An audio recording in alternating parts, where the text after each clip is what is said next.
Assalamualaikum warahmatullahi wabarakatuh. Innal hamdalillah nahmaduhu wa nasta'inuhu wa nastaghfiruh wa na'udzu billahi min shururi anfusina wa sayyiati a'malina.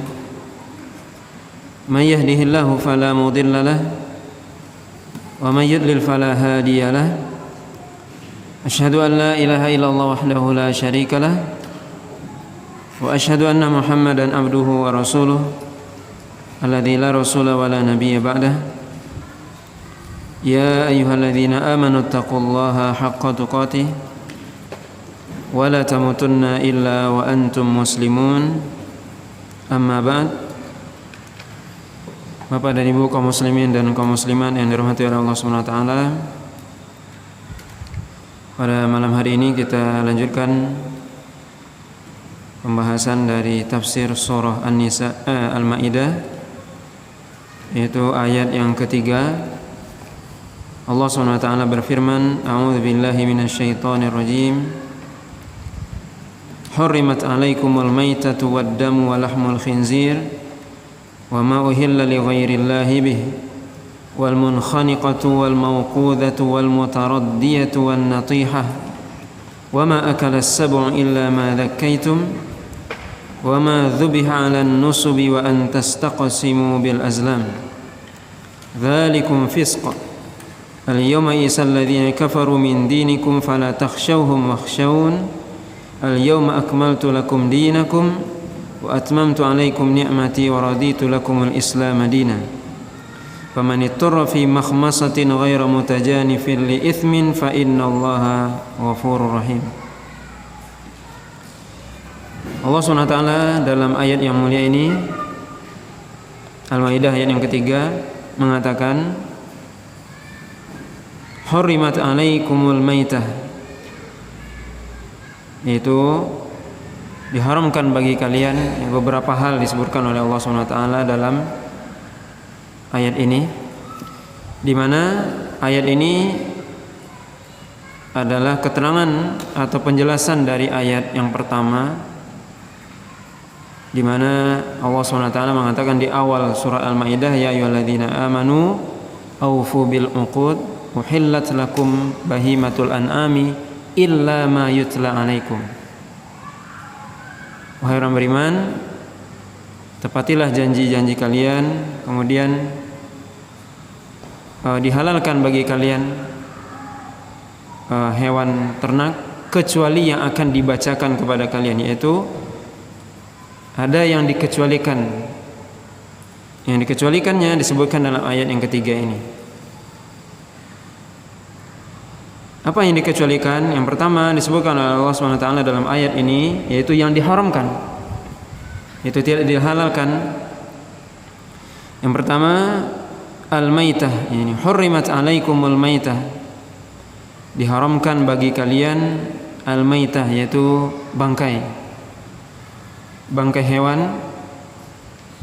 Maka itu seluruh bangkai hewan itu diharamkan kecuali dua bangkai, yaitu bangkai belalang dan bangkai ikan, di mana Nabi SAW mengatakan uhilla lana maitatan wa daman, dihalalkan bagi kita dua bangkai, yaitu al-jarad was samak, yaitu al-jarad artinya belalang, kemudian as-samak artinya ikan. Selain itu maka diharamkan, maka bangkai diharamkan untuk dimakan. Dan apa yang dimaksud dengan bangkai? Para ulama menjelaskan, yang dimaksud dengan bangkai adalah seluruh hewan yang mati tanpa disembelih dengan cara yang syar'i. Seluruh hewan yang mati tanpa disembelih dengan cara yang syar'i, maka itu dikatakan bangkai. Berarti walaupun hewan itu disembelih misalnya, tapi tidak dengan cara yang syar'i, maka itu dihukumi bangkai, dianggap bangkai, termasuk bangkai. Ini yang pertama. Dan para ulama menjelaskan hikmah diharamkannya bangkai adalah bahwasanya Allah SWT ketika mengharamkan suatu, ini perlu kita ingat, menjadi kaidah yang perlu kita ingat bagi seorang muslim. Allah SWT ketika mengharamkan sesuatu, baik sesuatu itu makanan, minuman, transaksi atau segala macam apapun, maka ketahuilah di dalamnya berarti ada keburukan. Termasuk dalam bangkai ini, ketika hewan itu mati tidak disembelih, maka di dalamnya banyak penyakit mudarat yang berbahaya untuk dikonsumsi. Maka tentunya Allah SWT lebih tahu, karena Allah yang menciptakan. Maka tidaklah Allah SWT mengharamkan suatu kecuali karena di dalamnya ada keburukan, dan tidaklah Allah SWT menghalalkan suatu kecuali di dalamnya ada kebaikan. Ini yang pertama, diharamkan bagi kalian bangkai. Yang kedua, waddam, yaitu darah. Dan darah yang dimaksud di sini adalah daman masfuhan, sebagaimana nanti disebutkan oleh Allah SWT dalam Al-An'am. Itu darah yang mengalir. Ini darah yang diharamkan untuk dikonsumsi. Yang ketiga, kata Allah SWT, walahmul khinzir, ya, dan daging babi. Dan para ulama menjelaskan, ya, masuk semuanya, ya, bagian dari babi semuanya. Maka Allah SWT menyebutkan daging di sini bukan berarti dagingnya saja yang diharamkan, tulangnya boleh, tidak. Tapi biasanya yang dikonsumsi orang adalah al-aghlab atau fil ghalib, kebanyakan adalah dagingnya tentunya. Ini daging dari hewan. Maka para ulama menjelaskan seluruh bagian dari babi tersebut haram untuk dikonsumsi. Dan di sini disebutkan oleh para ulama, Allah SWT menyebutkan babi saja dalam ayat ini ada hikmahnya. Kenapa disebutkan yang lain padahal juga diharamkan yang lain? Sebagaimana nanti disebutkan dalam hadis Nabi SAW, kullu dhi nabin minas siba wa kullu dhi makhlabin minat tayr, yaitu setiap, ya, diharamkan setiap hewan yang memiliki taring dan dia memangsa, itu binatang buas yang dia bertaring dan memangsa dengan taringnya, maka diharamkan. Sebenarnya juga diharamkan burung yang memakai cakar atau menggunakan cakar yang dia memangsa dengannya. Maka diharamkan juga misalnya singa, harimau, serigala dan sebagainya. Tapi disebutkan dalam ayat ini, ya, dalam Al-Quran cuma disebutkan babi, tidak disebutkan itu, hanya nanti disebutkan dalam sunnah, dalam hadis. Para ulama menjelaskan bahwasanya pertama menunjukkan bahwasanya babi adalah, ya, daging atau daging babi adalah suatu hal yang sangat buruk di antara seluruhnya. Maka itu yang disebutkan karena ini yang paling buruk. Dan yang kedua disebutkan oleh para ulama karena sebagian ini menjadi bantahan kepada sebagian ahlul kitab, yaitu orang-orang Nasrani terutama, yang mereka menganggap bahwasanya babi itu halal. Maka Allah SWT langsung menjelaskan dalam Al-Quran bahwasanya babi itu haram. Ini yang disebutkan oleh para ulama mengapa Allah SWT menyebutkan, ya, babi dalam Al-Quran. Kemudian itu yang ketiga. Yang keempat, wa ma uhilla li ghairillahi bih, dan apa yang disembelih untuk selain Allah. Untuk kata wa ma uhilla li ghairillahi bih ini disebutkan wa ma uhilla li ghairillahi bih, dalam Al-Baqarah disebutkan wa ma uhilla bihi li ghairillah, yaitu, ya, sama artinya, yaitu sesuatu yang disembelih untuk selain Allah. Maka para ulama menjelaskan Wa ma uhilla li ghairillahi bihi ini termasuk di dalamnya adalah sesuatu yang disembelih tidak untuk Allah, atau sesuatu yang disembelih tanpa menyebut nama Allah atau menyebut nama selain Allah. Maka dalam penyembelihan kita perlu memperhatikan dua hal. Yang pertama, ketika kita menyembelih hendaknya menyembelih atas nama Allah, yaitu bismillah. Harus baca bismillah, wajib hukumnya.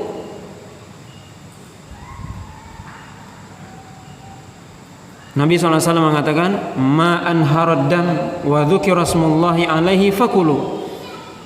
Hewan yang mengalir darahnya, yang dialirkan darahnya, yaitu disembelih dan disebut nama Allah, maka makanlah. Dalam surah Al-An'am nanti Allah sebutkan, wala ta'kulu mimma lam yudhkar ismullahi alaihi. Jangan makan hewan yang disembelih tanpa menyebut nama Allah. Maka dalam penyembelihan dua hal yang perlu kita ingat.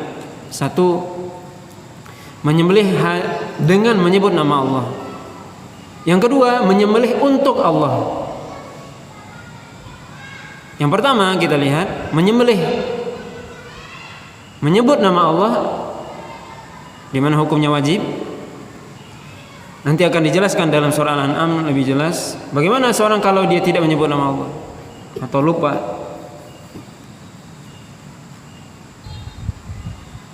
Kemudian ada orang yang menyembelih tapi tidak nama Allah yang disebut.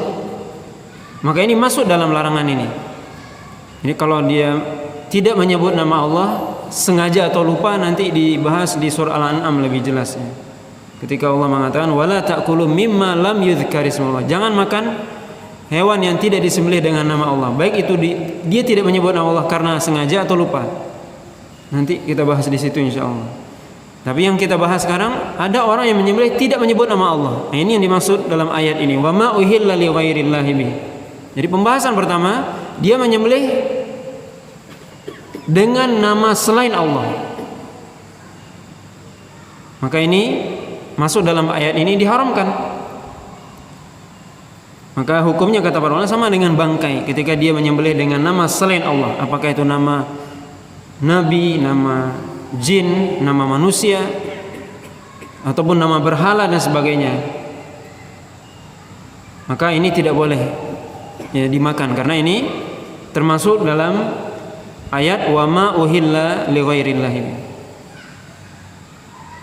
Yang kedua, dan ini lebih berat, yaitu seorang menyembelih dengan tujuan bukan untuk Allah. Niatnya bukan untuk Allah. Jadi untuk apa? Untuk sebagaimana nanti akan disebutkan dalam bagian ayat setelah ini, yaitu dia menyembelih untuk kuburan misalnya, untuk wali ini, untuk jin ini, ya, untuk mempersembahkan buat ini dan itu. Kita perlu mengetahui bahasanya menyembelih itu adalah pengagungan dan itu adalah ibadah. Maka pengagungan itu, ibadah itu tidak boleh diberikan kecuali hanya kepada Allah. Maka ketika seorang menyembelih untuk, ya kalau bahasa kita sesajen gitu, untuk jin ini, untuk wali ini yang sudah meninggal, maka ini jatuh pada syirik akbar yang bisa mengeluarkan seorang dari Islam. Ini lebih berat daripada yang pertama tadi. Walaupun dua-duanya ya termasuk syirik, karena disebutkan oleh para ulama ketika seorang menyembelih dengan tidak menyebut nama Allah, berarti kita menyembelih dengan nama bismillah, dengan menyebut nama Allah. Bismillah di situ maksudnya apa? Al-isti'anah, itu minta pertolongan kepada Allah. Maka minta pertolongan kepada selain Allah syirik. Dan yang lebih berat lagi adalah menyembah untuk selain Allah. Makanya para ulama menjelaskan kalau dia menyembelih dengan nama selain Allah, asyirku fil isti'anah, yaitu syirik dalam isti'anah, minta pertolongan. Ketika dia menyembelih untuk selain Allah, aku menyembelih untuk wali ini atau kuburan ini, untuk keramat ini misalnya, maka itu syirik dalam ubudiyah, dalam ibadah, dan ini lebih berat. Makanya para ulama yang kedua ini sepakat, ini syirik akbar. bisa menyebabkan seorang keluar dari Islam. Ketika dia menyembelih, aku menyembelih untuk keramat ini berbahaya. Ini kesyirikan. Maka ini yang perlu kita ketahui, bahwasanya dalam menyembelih dua hal yang harus kita ingat. Satu, menyembelih dengan menyebut nama Allah, itu yang Islami. Jadi kalau kita lihat ada 4 macam ini keadaan manusia dalam menyembelih. Pertama, orang yang menyembelih dengan nama Allah dan untuk Allah, inilah muslim, inilah orang yang bertauhid, inilah yang halal sembelihannya dengan nama Allah dan untuk Allah. Ya, contohnya seorang ketika dia berkorban, bismillah, berkorban untuk Allah, atau akikah misalnya, ini ibadah kepada Allah SWT. Atau ada yang tidak langsung untuk Allah tapi sesuatu yang dibolehkan, misalnya seorang yang kedatangan tamu misalnya, maka disembelihkan temannya kambing misalnya, maka ini untuk dia Pak, ini tentunya juga dibolehkan. Walaupun tidak langsung ibadah seperti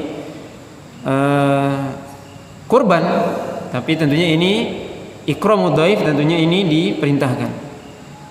Maka ini yang pertama, orang yang menyembelih dengan menyebut nama Allah dan untuk Allah, ini yang muslim, ini yang halal. Yang kedua, ada orang yang menyembelih lawannya, dia menyembelih dengan nama selain Allah dan untuk selain Allah. Dia menyembelih dengan nama, misalnya dengan nama jin atau nama wali, untuk wali tersebut atau untuk keramat tersebut, berlawanan dengan yang kedua. Dan ini yang paling berbahaya. Yang ketiga, seorang yang dia menyembelih dengan nama Allah, bismillah, tapi untuk selain Allah. Dia menyembelih pakai bismillah dia, tapi untuk keramat ini, di kuburan dia sembelih, untuk penghuni kuburan itu yang sudah mati itu, untuk wali ini, tapi dia baca bismillah. Ini juga tidak dibolehkan. Kenapa? Karena niatnya bukan untuk Allah. Sembelihan ini tidak halal.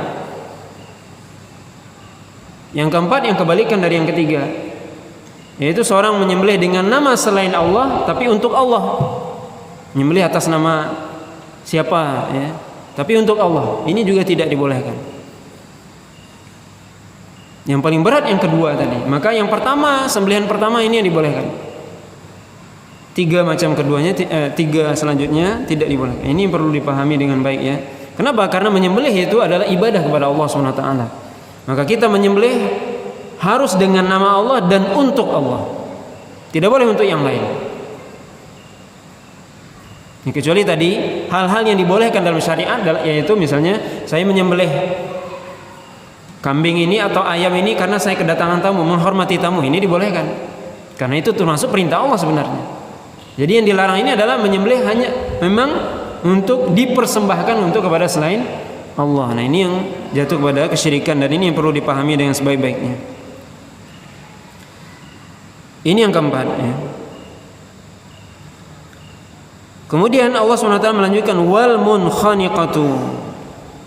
Ini macam hewan ya. Munkhaniqah artinya hewan yang mati itu karena misalnya tercekik ya, terjepit, dia matinya tidak normal. Maka ini diharamkan untuk dikonsumsi ya. Hewan yang dia mati tercekik atau dicekik, tercekik sendirinya, terjepit dia misalnya, nyangkut di mana atau ada yang mencekik dia. Maka ini dilarang.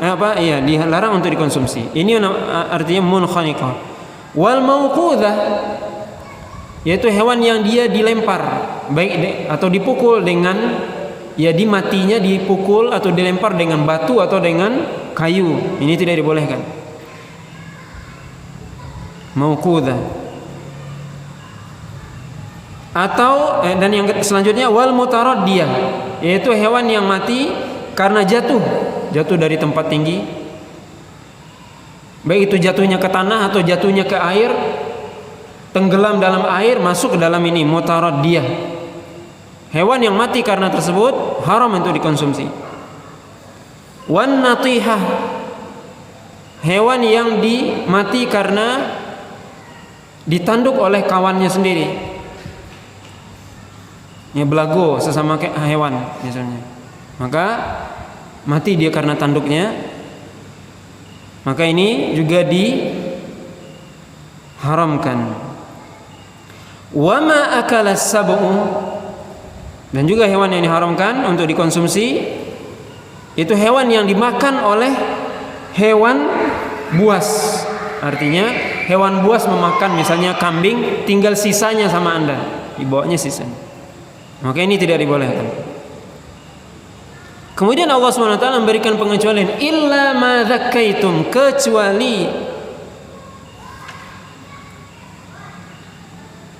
yaitu dari seluruh hewan tersebut, yaitu munkhaniqah tadi, hewan terjepit apa semua tadi, kecuali yang sempat Anda menyembelihnya. Jadi yang dikecualikan oleh Allah SWT apa? Mulai dari hewan yang tercekik tadi, terjepit misalnya, hewan yang dilempar tadi sama orang dengan kayu atau batu, atau jatuh masuk ke dalam air misalnya, atau jatuh ke tanah dari tempat yang tinggi, atau ditanduk oleh kawannya misalnya. Maka ini dibolehkan untuk dikonsumsi kalau seandainya kita sempat menyembelihnya. Artinya dia jatuh misalnya, dia tenggelam di air tadi misalnya, atau dilempar, masih hidup dia. Nah, kemudian sempat kita sembelih, maka itu halal. Jadi kalau kita sempat menyembelihnya, artinya berarti dia masih hidup maksudnya. Bukan dia sudah mati disembelih, nggak ada gunanya. Berarti dia masih hidup. Ketika dia jatuh misalnya ke air, hewan itu, ada ayam jatuh ke air misalnya, maka masih hidup dia, masih bergerak dia, menggelepar dia misalnya, masih hidup bergerak, kita sembelih, maka itu dihalalkan. Illa ma dzakkaitum, kecuali yang Anda sempat sembelih. Wa ma dzubiha 'alan nusubi. Nah, ini yang kita sebut tadi, itu sesuatu yang disembelih di dekat atau di sisi an-nusub. An-nusub itu berhala. Itu termasuk wa ma uhilla li ghairillahi bi. Itu sesuatu yang disembelih untuk mengagungkan berhala itu, dan itu terjadi di zaman jahiliyah. Orang-orang jahiliyah di zaman dahulu, mereka ingin melakukan hajatan atau apa semua, punya niat dan sebagainya, mereka datang ke berhala mereka nyembelih di situ, kemudian darahnya dilumuri kepada berhalanya tadi. Begitu juga sebenarnya yang dilakukan oleh sebagian orang di zaman sekarang. Dia datang ke kuburan atau keramat itu, dia sembelih di situ, dilumurinya darah sembelihan itu ke ini. Hampir sama dengan masyarakat jahiliyah zaman dahulu. Itu yang dilakukan. Wa ma dzubiha 'alan nusub, sesuatu yang disembelih di mana? Di keramat tadi, di berhala, di tempat berhala tadi. Kenapa mereka nyembelih di situ? Karena apa? Punya keyakinan itu tempatnya lebih utama, agung, lebih afdal, lebih berkah. Ini kesyirikan. Maka tidak boleh kita makan sembelihan yang seperti itu. Kemudian Allah SWT mengatakan wa antastaqsimu bil azlam. Nah, ini tidak berkaitan lagi dengan sembelihan ya. Wa antastaqsimu bil azlam, ya, para ulama menjelaskan, yaitu Anda, orang jahiliyah di zaman dahulu biasanya mereka ketika mau berangkat untuk bepergian atau ingin melakukan sesuatu, mereka itu mau maju atau tidak, mau berangkat atau tidak, jadi melakukan pekerjaannya atau tidak, maka mereka istilahnya seperti mengundi dan sebagainya. Jadi mereka punya 3 panah ini, 3 panah atau 3 apalah, kayu atau apa. Panah pertama isinya apa? Kerjakanlah atau majulah, pergilah. Panah kedua, jangan pergi, jangan lakukan. Panah ketiga kosong, nggak ada tulisan. Maka diambil, diundi gitu. Kalau keluar, pergilah, pergi dia. Kalau keluar tulisan apa? Jangan pergi, hendak jadi pergi dia. Kalau keluar yang kosong, dia berarti ini diulang lagi. Ini keyakinan kesyirikan. ketika menetapkan suatu, menyandarkan suatu kepada makhluk tadi. Jadi dia mengundi nasib istilahnya. Gimana? Saya berangkat atau tidak? Hari ini saya buka warung apa enggak? Saya rugi atau beruntung hari ini? Coba dibukanya itu. 3 ini tadi. Dan mungkin hari ini juga ada orang yang melakukan kayak gitu. Dan ini kesyirikan yang berbahaya. Seorang muslim tidak boleh dia seperti itu. Kalau dia ingin melakukan sesuatu, lakukan. Dia kerjakan dengan maksimal, kemudian berdoa kepada Allah, kemudian tawakal. Begitu orang muslim. Tidak ada dia sebelum berangkat kerja misalnya atau melakukan sesuatu yang besar, misalnya dia ngundi nasib dulu, ngundi dulu. Nah ini kalau keluar kerjakan, dia kerjakan. Kalau keluar enggak kerjakan, dia mundur. Nah, jangan buka, keluar misalnya, jangan buka toko hari ini, enggak buka. Ini kesyirikan. Karena menggantungkan sesuatu kepada makhluk. Ini yang dimaksud dengan wa antastaqsimu bil azlam. Ya, azlam itu artinya adalah suatu ya seperti anak panah ya, yang mereka mengundi nasib dengannya. Kemudian Allah SWT mengatakan dzalikum fisqun.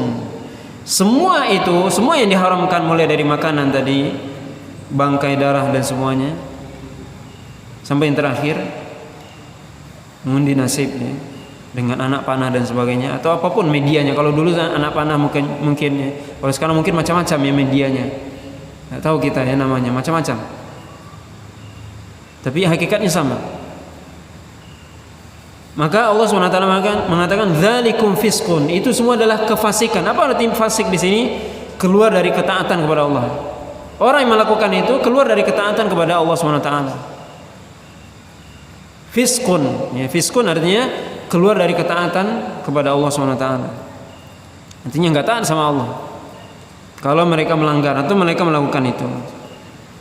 Kemudian Allah SWT mengatakan al-yawma ya'isal ladzina kafaru min dinikum fala takhshawhum wakhshawun.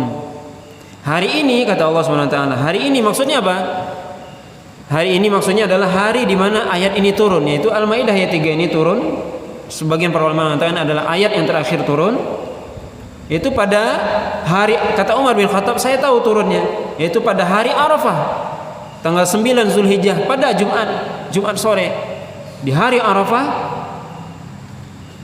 dan di padang Arafah, di hari yang mulia, paling mulia hari Arafah dari bulan Zulhijjah, dan di tempat yang paling mulia di manasik, yaitu Arafah, di mana puncak haji adalah Arafah. Ayat ini turun ketika itu. Allah SWT mengatakan hari ini, yaitu hari di mana ayat ini turun. Maka pada hari ini kata Allah SWT, berputus asalah orang-orang kafir dari agama kalian. Maksudnya apa? Orang-orang kafir, kita lihat orang-orang kafir Quraisy yang mereka sejak Nabi SAW berdakwah di Mekah, mereka berusaha merintangi, menghalangi, bahkan ingin membunuh Nabi dan sebagainya, ingin memadamkan dakwah Rasul. Maka 13 tahun Nabi berdakwah di Mekah, kemudian 10 tahun di Madinah, 23 tahun. Maka pada hari ini, pada tahun 10 Hijriah, ayat ini turun. Orang kafir Quraisy sudah tidak mereka sudah putus asa. Artinya enggak mungkin lah orang muslim ini akan balik ke agama mereka yang sebelumnya, yaitu menyembah berhala. Di mana sebelumnya mereka ingin, mungkin tidak mampu mempengaruhi Rasul, tapi mereka ingin orang-orang yang sudah masuk ke dalam Islam kembali murtad. Tapi karena melihat tentunya pada hari Arafah itu ketika haji wada, di mana disebutkan oleh para ahli sejarah bahwasanya sahabat yang ikut pada haji wada itu adalah sekitar lebih kurang 100.000 orang. Kita bisa bayangkan itu Nabi SAW ketika berdakwah mulai dari sendiri 13 tahun, kemudian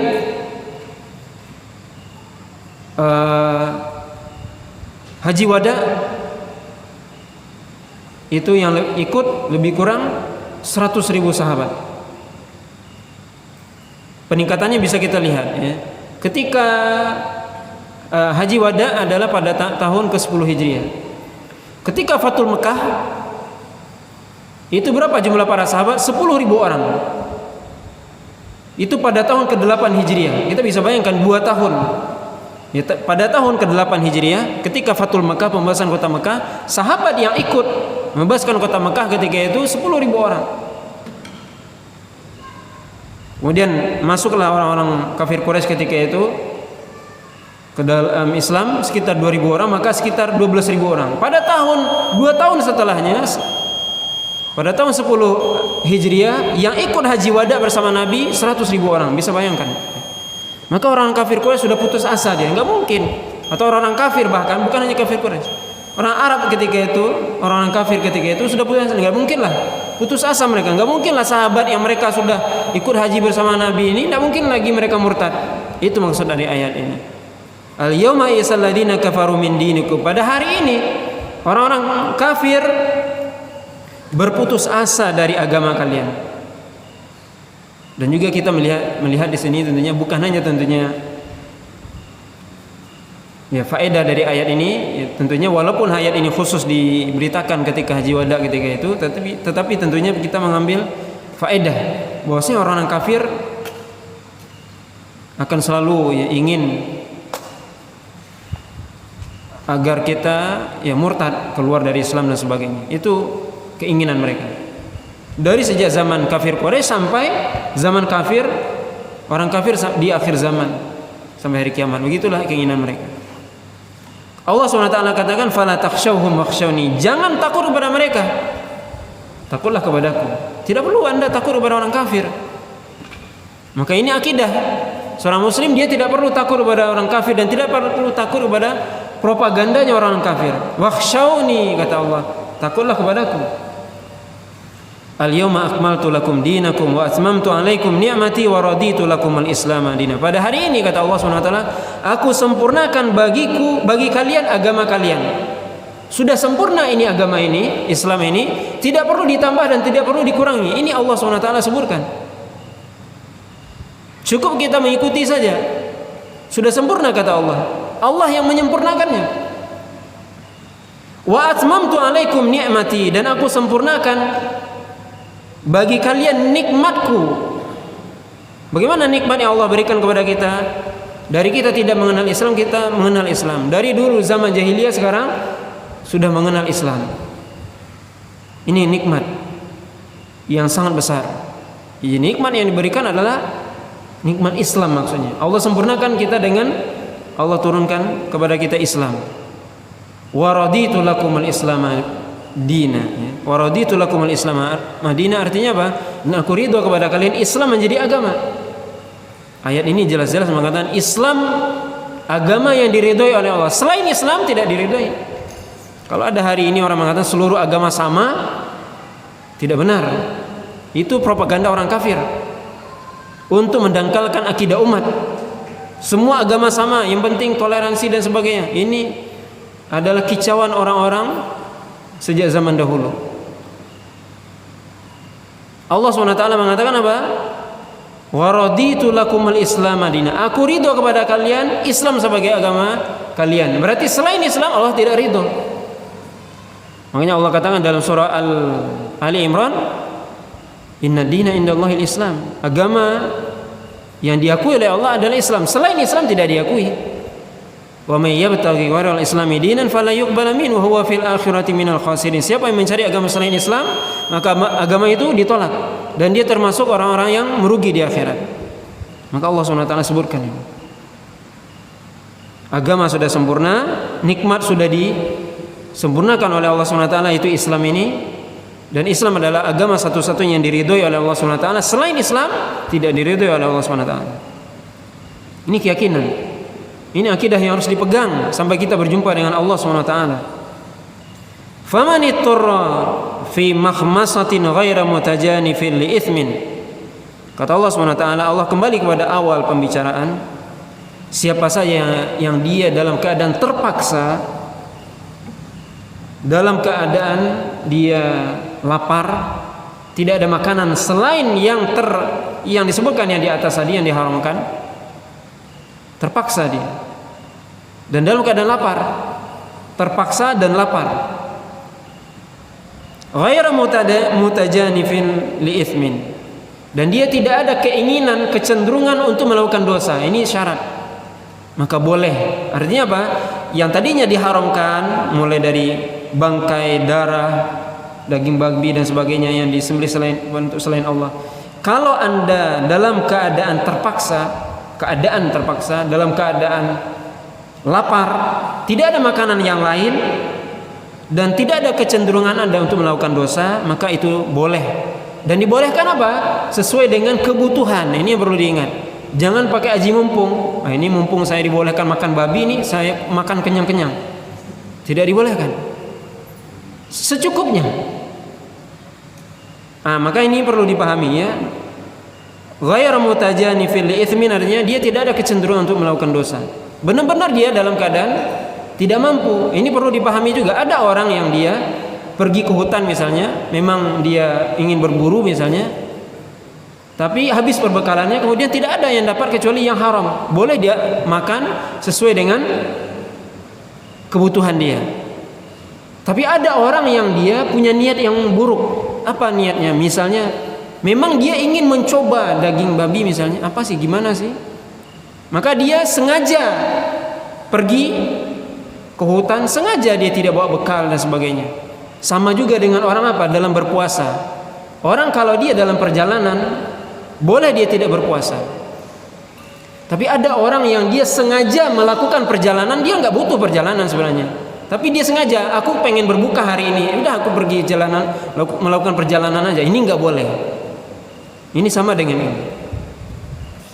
Dia ingin, ya sudah aku pengen coba daging babi, gimana caranya? Ya sudah aku pergi aja ke hutan, nggak usah bawa bekal. Ini niatnya nggak benar. Ini yang dimaksud oleh Allah SWT, ghairu mutajanifil li itsmin, tidak ada kecenderungan untuk melakukan dosa. Sama dengan tadi ya. Orang kalau dia melakukan safar gimana?